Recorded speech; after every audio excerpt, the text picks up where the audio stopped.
Hi, I'm Tessa, a veteran educator working in the field of special education. And I'm Kim, mom of 2 autistic boys and a late diagnosed autistic person myself. And welcome to Totally Over the Spectrum, where we dive into embracing autism through understanding and support.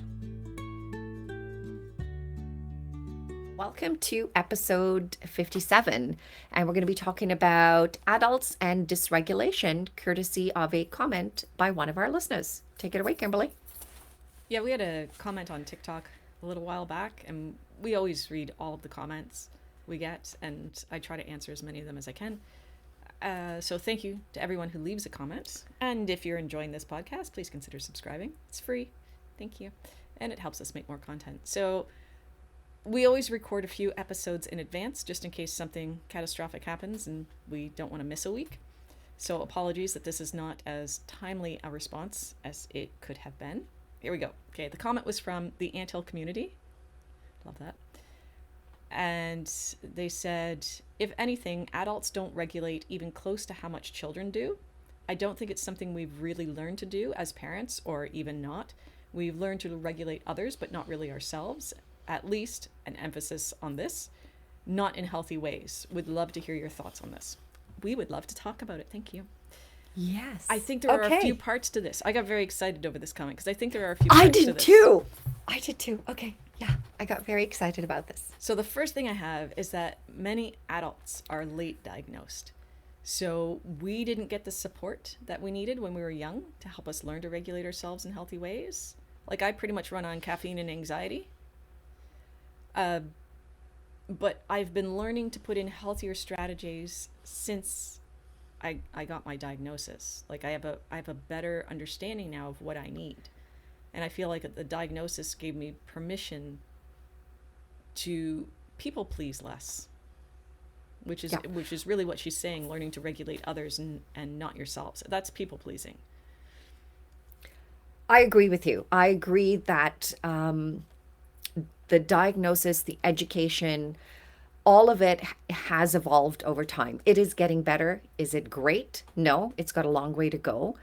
But that is one of the key components for adults not having the regulation skills as much as we invest into the kids, because those skills were not taught to us or explicitly taught to us when we were younger, and could then scaffold of that learning in order to serve us better as we are adults. Yeah, I think that's one of the aspects. You're just in survival mode, so not all of your coping mechanisms or strategies are going to be healthy ones. Mine certainly aren't. But as you start to learn more about it, then you can start to look at some healthier strategies that you might have or might be able to implement that will work for you, and it's trial and error.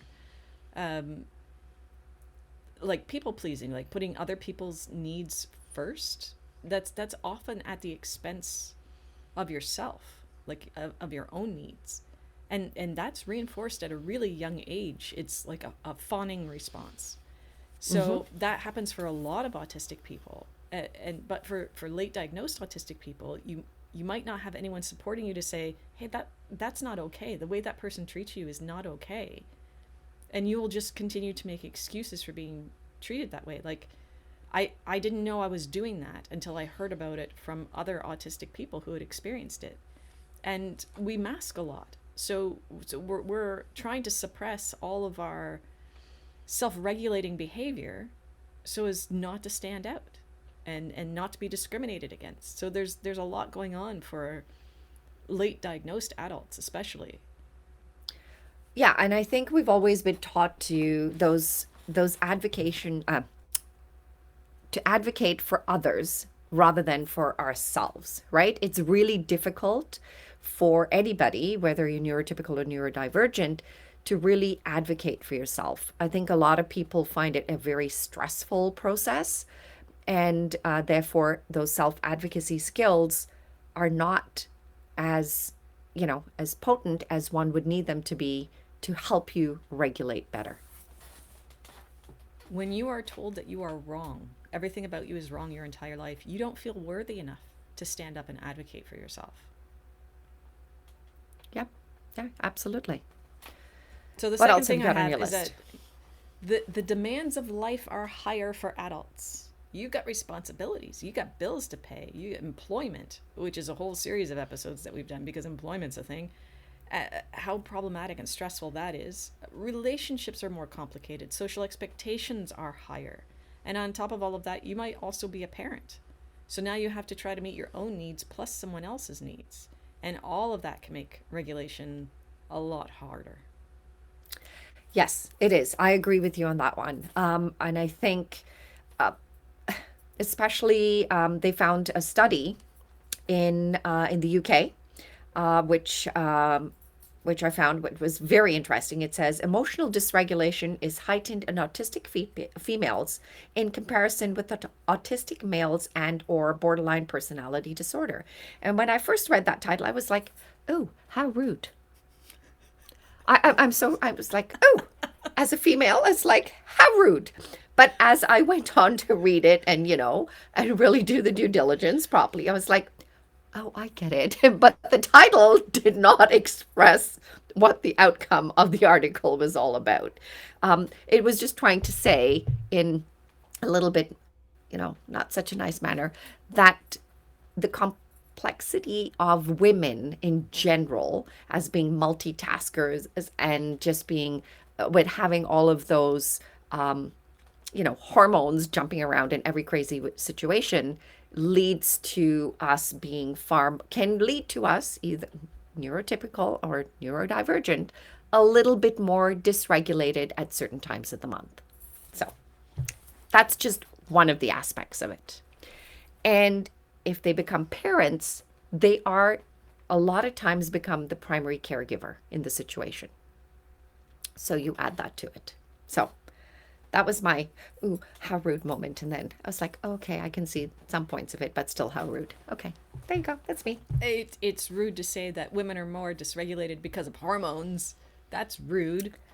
I don't. Let me go. So, Yeah. Well, that was just one part of it, right? so It did go down to be more. that study is all about gender bias and the roles that women have to take. Just is gonna get me hyped up now. So that's all about the roles that women are supposed to take on. Multitasking is gaslighting. First of all, no one actually multitasks. It's just your ability to jump from one task to another very, very quickly. You're not actually ever doing two things at the same time. You're just going back and forth really fast, which is difficult. So those are the demands placed on women in society.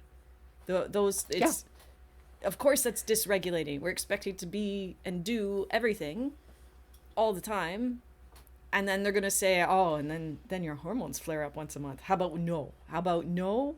Mm-mm. Because you ever seen a man dysregulated and punch something? Oh, but men aren't emotional. No, don't get me started. Don't get me started. We're gonna not go through this loop right now. Well, yeah, that was once. But there are studies where guys at a certain age, where the testosterone levels start to increase, make very poor choices. So there are situations in which they are discussed that. But it was funny that I went down a rabbit hole looking for one thing and came up with this, and I was like, oh, okay, there we go. So anyway, Okay, we're gonna move on to the next point, and that's yeah, this is one that gets you up and running pretty quickly, and yes, that's the point that not all kids are actually able to self-regulate. yes. Everybody is like, oh, this is no, no, no, no, no, no, no, no. They cannot regulate. You have to explicitly teach them how to regulate. And my biggest, oh, I get like really makes my blood boil is when people positively reinforce negative behavior and reward when a person is in a destructful, dysregulated state. That is not when we reinforce positively. No, no, no, people. That is just reinforcing that they are allowed to behave in such a manner. It is acceptable when it is not acceptable in any manner, especially when they are injurious to themselves and injurious towards somebody else. That is a no, no, no, no, no in my book. And please deal with the situation when they're young enough to do it. Because as they grow into adults, it becomes extremely difficult. to peel back those layers and to reteach something that is now muscle memory. Oh, it is a lot of work, both by the educators who are doing it, the professionals that are doing it, and the families that I need to be involved in doing it. So, if you're going to reward, the importance of that is to reward at the baseline, because that is where your building block begins. Once you see a baseline, that's when you say, hey, engage at that moment. Reward at that moment, not when they're biting you and say, oh, would you like a chocolate? No, no, that's not what we're going to do. So, Right. We're going please, to say, please. oh, I don't like the behavior, so let's give them something that they would like to have so that they stop this behavior. Right? Yeah. That's what you're saying happens. All the time. I see that happen so often, and it just frustrates me because you don't, you're teaching them to have pure tantrums. That's all you're teaching them to do is when I behave like this, I get this. And when you have kids or that can express that to you, they will tell you in no uncertain terms. I've said, well, why, sit down and have a conversation with them and you go, why do you do that? Well, when I behave like this, my mom and dad give me attention. When I behave like that, my mom and dad give me this. So I look at them and go, if you've made that cognitive connection between behavior and obtaining a tangible item, what have your parents taught you? What has your caregiver taught you? To increase this behavior, to increase the likeliness of obtaining that tangible item. And So, that is the difference between a meltdown and a tantrum. So that child could have been having a meltdown, and the parents may not have known the difference between a meltdown and a tantrum, but they've learned that, oh, when I'm dysregulated, because they're going to think about it later, they won't know in the moment when they're actually having a meltdown, but later no. they'll say, every time I have a meltdown, I get a positive reward for it. So I'm going to now have a tantrum which looks like a meltdown because I want that positive reward. So you have taught tantruming in order to what you think is helping in regulation. Yeah. And basically, you're teaching dysregulation. You're teaching them how to be dysregulated. You're teaching them that inadvertently, you're teaching them something that you are trying so hard to eliminate. So you need to allow and recognize that they are distressed, they're dysregulated, acknowledge that feeling because you need to validate that feeling because that feeling is real for them. It might be not real for you, but it is real for them. So acknowledging that is being respectful to that person. Acknowledge it. You don't have to agree with it. You're not agreeing to it. You're acknowledging it. And I this is see you are upset versus, oh, you're so upset. Oh my, like, or, uh, or completely disregarding it. It's like, oh, you're just being I dramatic. can't believe you. Yeah. Right. This is not So just parents acknowledge though. it. This also happens with educators. Yes. This happens a lot, all over the place. And this really gets me fired up because when you have educators or you have parents or caregivers that really work hard at building those regulation skills and it's all undone like that, that's the frustrating part. So, and then you wonder why, as an adult, you are finding it hard to regulate. You find then you become very defensive or aggressive when society is not tolerant towards adults who become that dysregulated because society places those expectations on you as an adult. Where as a child, those skills are not developed yet. Those skills are not, you know, um, strong. Those skills are haven't been learned yet. So society is far more accommodating and nurturing towards younger kids when they become dysregulated. But in the real world, they are not when you're an adult.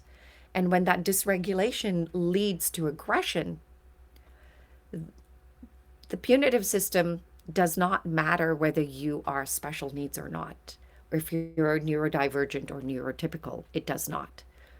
Action A results in the consequence A. So that's my rant on dysregulation.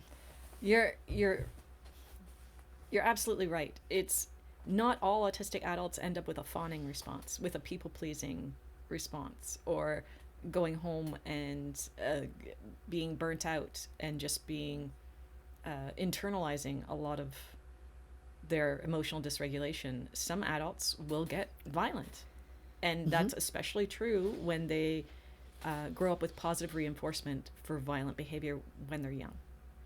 Yes, it has been taught to them that it is the norm, it is okay, it is acceptable, and it is extremely hard to address and change when you're an adult. So please, please, please work on providing positive reinforcement in building appropriate regulating skills. Yeah, I once had an educator, I think it was a principal, say to me, what are you gonna do when your kids are bigger? Like they're gonna. I said, look, I already know my kids are gonna be bigger than me. That's a given. I said, so I am teaching them now. It's that idea that you teach them when they're 2 and not when they're 6 foot 2. I mean, Alex Mm-hmm. is what, 6'3"? Yep. But Alex was never violent. Alex never had, that's just not built into him. He was, his emotional dysregulation always resulted in a lot of tears. Mm-hmm. Um, Peter could have gone either way. So Peter did try to hit at a certain point, and I just shut that down. Like that is not, I have no tolerance for it. I'm not going to be accepting of this behavior. And the thing is too, he didn't do it because he was emotionally dysregulated. He did it because he thought it was funny. So he thought it was a game at first, and he was just going to do it. And I did that's no. And when I went to school, I said, this behavior never happens. I am not okay with this behavior. You're going to, this is the one time that I went into the school and said, this is non-negotiable. This is my expectation of this school. There is no hitting. That gets shut down hard and fast in my home. I expect that that's going to be shut down hard and fast here as well. There's no leeway. I know that doesn't happen in every household, and It there does might be not. parents who are horrified by this idea. It's like I was never physically rough with my kids. I'm saying shut down hard and fast was a conversation with a tone, and there was no wiggle room. Yeah. So just setting those firm boundaries, right? Setting those boundaries and being consistent, whether it's in your home environment, whether it's in your community, they will test your limits. So please, you need to have the same response every single time. Every single time. And that is what's going to create a really good foundational level. Yeah, I've met parents who work really hard for and with their kids, but I've also met parents that don't place boundaries, and their kids quite literally get to do whatever they want, and if they get upset, instantly placated. Like there are no natural consequences for any actions. Um, and I always used to say when my kids were younger, autism is an excuse for unusual behavior, but not poor behavior. And it's funny, you quoted me in a previous episode recently with that particular quote, and you said bad behavior instead of poor behavior, and I went along with that. And I've been perseverating over this ever since, because I'm like, I never say bad behavior because I don't actually like that term bad. Like I think poor behavior is a better descriptor for that. But I just went along with it in the podcast, and I even tried to explain what bad behavior meant, and I have no idea why I did that. And I didn't realize that I did that until after the podcast was over. And I'm like, why would I do that? That's not even what I say. Yeah. Unfortunately, our language, our neurodiversifying supportive language has not changed. And sometimes it takes us a little bit of, especially me, a couple of episodes to go, oh, okay, this is what reaffirming language needs to look like, sound like, feel like, and this is, and pretty much that's what we are about. So we're not here to point fingers at parents or tell you that you're doing a bad job or caregiver or anything. We're just asking you to invest the time and the effort at a stage in life that they are so moldable. They are like little sponges, and creating the basis for a fairly regulating human being. And at the end of it, it's going to pay off for you. Yeah, it's short So, term versus long term reward, and it's their reward because they yep. they get to be fully functioning independent adults at the end of it in a So society that accepts them. Like that's what we're aiming for. that's, yep. And I know we've kind of like gone a little tangent over here in regards to the original question. Um, but these are all the foundations in which, you know, as adults, if those skills are not taught to you young enough, it's a lot more effort to manage life, to manage work, to manage family, and to learn new skills to regulate and, unlearn other skills. It's a lot. It's a lot. So, yeah, I can see why some adults find it harder to regulate versus kids. Yeah, I do think that all autistic people can self regulate in healthy ways with the right support and understanding. And that's self understanding as well. You have to know what you need in order to be able to implement it. And a lot of times we don't because we're never given the opportunity, or you don't, you only know what you know. So unless someone else points something out, sometimes you just take it for granted that that's just the way it's always been, and that's what's normal, quotes, quotes. Mm-hmm. Uh, the thing is, you can't learn when you're constantly in survival mode and just trying to barely hold things together. You have Yeah. to be in a state of regulation in order to learn. So not all adults have that opportunity. But it's, advocating for yourself, investing in yourself is what's going to really help, um, manage life, which is so complicated now. So sorry for going off on a tangent, No, but that's still part of the we've original circled back. question. That's still part. So, yeah, I hope, we've kind of answered the question the best that we thought or interpreted it to be. Well, Um, we were and just asked to talk about it, and that's what we did. okay, So I feel like okay, mission accomplished. all right. So if anyone Um, else in the community has questions for us, love it. Love it. yes, we do. We get fired up with that, as you can tell. So, oh, it brings us to the end. And till the next time, take care and have a great day. We'll see you then.